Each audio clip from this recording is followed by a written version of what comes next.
Szanowni Państwo, w dzisiejszym moim filmie opowiem Państwu o tajemniczej misji Józefa Hieronima Rettingera, byłego doradcy generała Sikorskiego, do okupowanej Polski w kwietniu 1944 roku.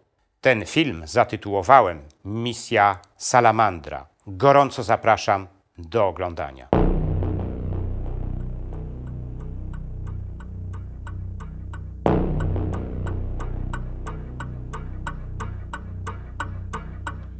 Był wieczór 4 kwietnia 1944 roku, gdy do czterosilnikowego Halifaxa na lotnisku we włoskim Bari wsiadło dwóch tajemniczych pasażerów.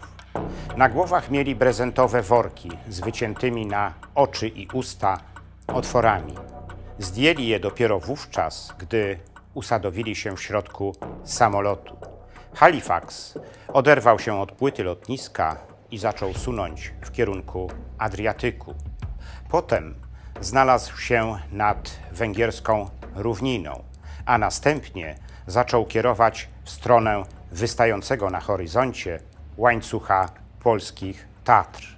Gdy go już przekroczył, jeden z pilotów Halifaxa rzucił w stronę pasażerów słowa: „Jesteśmy na terytorium Rzeczpospolitej”.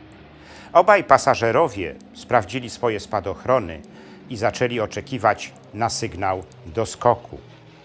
Zapaliła się wówczas lampka sygnalizacyjna, wyrzucono zasobniki ze sprzętem, a następnie wypuszczono obu skoczków. Obaj szczęśliwie wylądowali i zostali przejęci przez ludzi miejscowej placówki Armii Krajowej. Był wśród nich delegat Komendy Głównej Armii Krajowej, który przeprowadził krótką rozmowę ze skoczkami. Owymi tajemniczymi skoczkami byli Tadeusz Chciuk, jeden z najbardziej znanych polskich kurierów, jacy kursowali wówczas pomiędzy Londynem a okupowanym krajem, oraz Józef Hieronim Rettinger, były doradca generała Władysława Sikorskiego, premiera polskiego rządu w Londynie i naczelnego wodza. O ile ten pierwszy, Tadeusz Chciuk, był człowiekiem młodym, wysportowanym i nie pierwszy raz brał udział w takiej misji, o tyle ten drugi, Józef Hieronim Rettinger, miał już 56 lat, był herlawego zdrowia, a co gorsze, cierpiał na tak zwaną kurzą ślepotę, która powinna go całkowicie zdyskwalifikować jako potencjalnego skoczka. Ale tak się nie stało, bo Rettinger miał odbyć wyjątkową misję do okupowanej Polski. W czasie tej misji miał przekonać przywódców polskiego państwa podziemnego do posunięcia, którego wówczas nie zaakceptowałby żaden Polak. Tym posunięciem miało być zaakceptowanie sowieckiej aneksji Kresów w zamian za nabytki dla Polski na zachodzie i północy. Na takie posunięcie nalegali Brytyjczycy, podkreślając, że jest to jedyna droga do ponownego nawiązania stosunków z Sowietami. Te ostatnie zostały zerwane po tym, jak Niemcy 13 kwietnia 1943 roku ujawnili zbrodnię w Katyniu, a 2 dni później polski rząd wystąpił do Międzynarodowego Czerwonego Krzyża z wnioskiem o wyjaśnienie tej zbrodni. W konsekwencji 25 kwietnia 1943 roku Sowieci zerwali stosunki z rządem polskim w Londynie.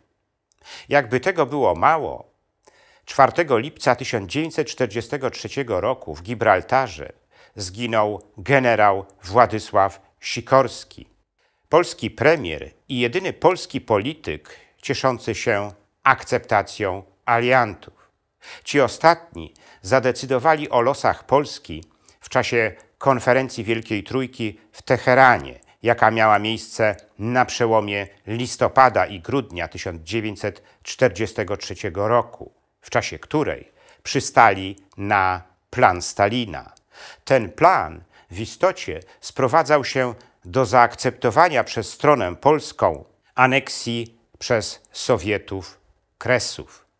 Strona polska dowiedziała się o tym fakcie dopiero 22 lutego 1944 roku z przemówienia premiera Winstona Churchilla w brytyjskiej Izbie Gmin. W zaistniałej sytuacji polski rząd, kierowany przez premiera Stanisława Mikołajczyka, jeśli cokolwiek jeszcze chciał ugrać dla Polski, musiał poważnie brać pod uwagę nawiązanie porozumienia z Sowietami.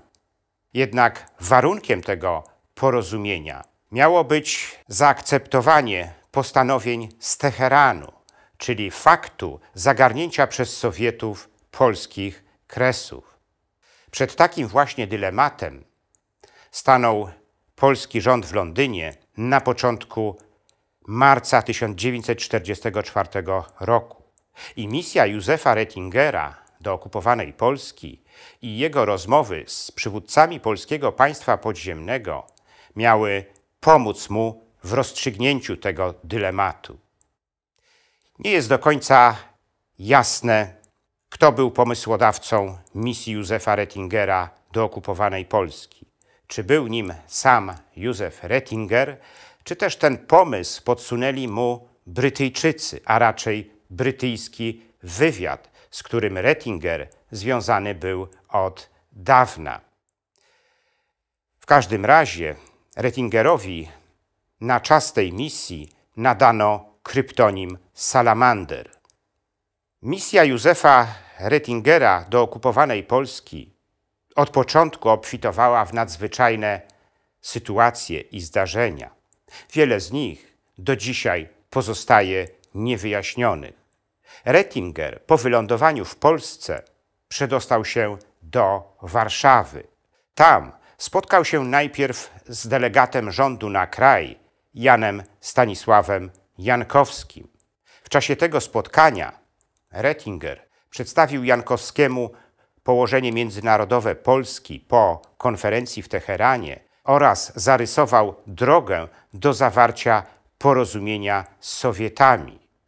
Tą drogą miała być nie tylko polska zgoda na anektowanie przez Sowietów polskich Kresów, ale również nawiązanie rozmów z działaczami komunistycznej PPR w celu stworzenia wspólnego koalicyjnego rządu. Na takie posunięcia nalegali już nie tylko Brytyjczycy, ale także Amerykanie. Gdy Jankowski usłyszał ze strony Rettingera te propozycje, dosłownie go zamurowało.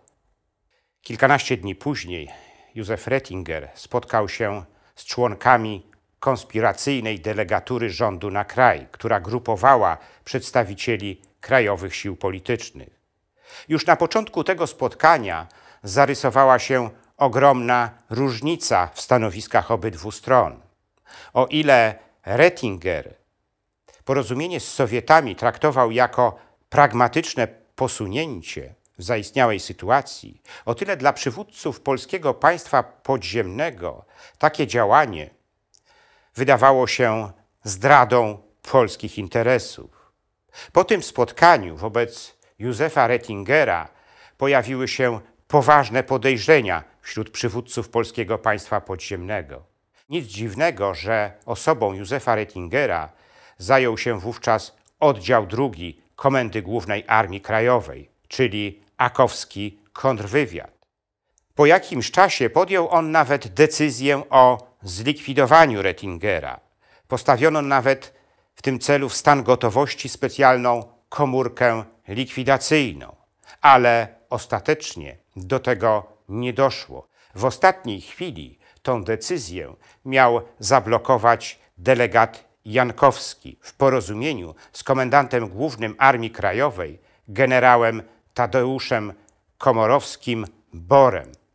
Po tym wszystkim było już jasne, że najlepszym rozwiązaniem dla Rettingera będzie opuszczenie Polski i powrót do Londynu. I Rettinger miał powrócić do Londynu w ramach operacji Most II, którą zaplanowano na drugą połowę maja 1944 roku. Rettinger przybył nawet na miejsce ewakuacji, ale jego wylot z Polski został w ostatniej chwili zablokowany. Najprawdopodobniej stał za tym oddział II Komendy Głównej Armii Krajowej, ten, który chciał zlikwidować Rettingera. Rettinger powrócił wówczas do Warszawy, a następnie zapadł na tajemniczą chorobę i leżał w łóżku częściowo sparaliżowany. Mogło się wydawać, że Rettingera prześladuje jakiś wyjątkowy pech, ale póki co nie tracił on nadziei na wydostanie się z Polski. Dobrze wiedział, że jest już wrogiem nie tylko przywódców polskiego państwa podziemnego, ale także komunistów z PPR, dla których był symbolem znienawidzonego przez nich rządu londyńskiego. Ostatecznie Rettinger wydostał się z Polski w nocy z 25 na 26 lipca 1944 roku w ramach operacji o kryptonimie Most 3, w czasie której wywożone były części niemieckiej rakiety V2. Gdy Rettinger wylądował na lotnisku we włoskim Brindisi, został owacyjnie powitany przez Brytyjczyków. Przetransportowano go następnie do Bari, skąd odleciał do Rabatu w Maroku. I dopiero po jakimś czasie udało mu się powrócić do Londynu. Tymczasem w okupowanej Polsce zaszły wydarzenia, które wydawały się przekreślać sens misji Rettingera.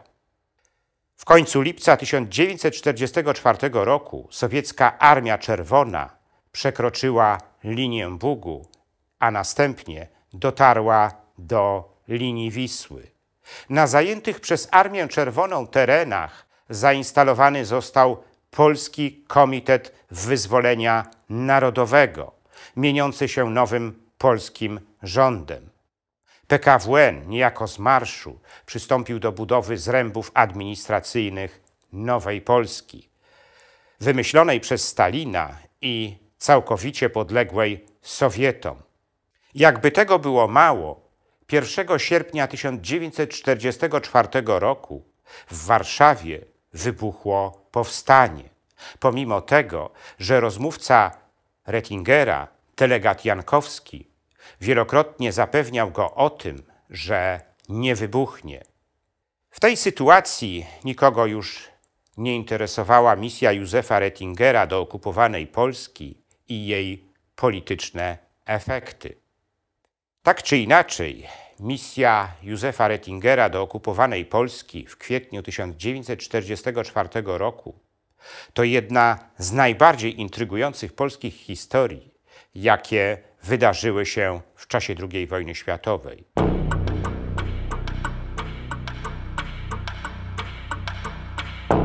O Józefie Rettingerze i jego powojennej działalności opowiem Państwu w jednym z moich kolejnych filmów. W następnym moim filmie opowiem Wam o tym, jak wyglądały święta wielkanocne w 1943 roku. Roku wyjątkowym dla Polski. Ten film zatytułowałem Wielkanoc 1943. Gorąco zapraszam do oglądania.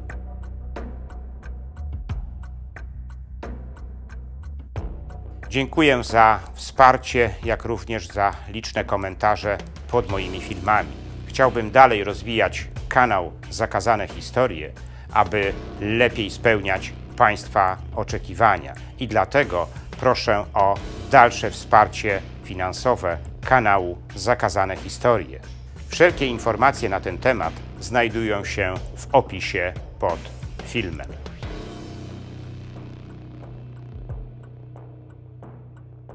Szanowni Państwo, jeśli podobał się Wam mój film, proszę kliknijcie subskrybuj.